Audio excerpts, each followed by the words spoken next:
Көп асырлық тарихқа ие Наурыз айямы кеулерге нәзіклік, көзалық, мехір, мұхаббат сезімлерін ұялатады.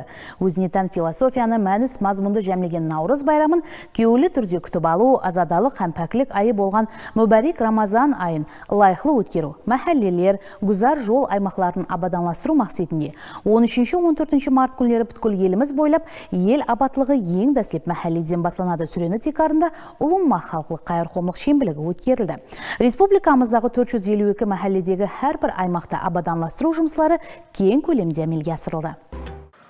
Ел абатлығы бәрінен бұрын мәхәлледен басланады. Осы сүременен өткерілген ұлыма халқылық қайырқомлық шембілігі бүгінде давам етіп, ана табиғатымыздың тазалығына бейпаруа болмаған халқымызды және бір мәрте бір мақсат жолында бірлестірді.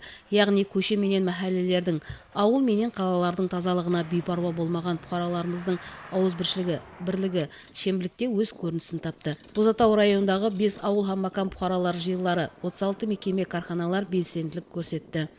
13-14 март күндері ұлыма халық шембіліктері өткерілмекте.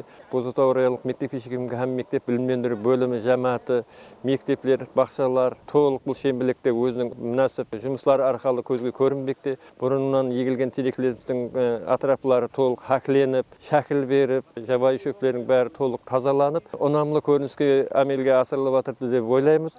23 гектар жер майданы абадаластырылды. 8,3 километр жапсалмалар тазаланды.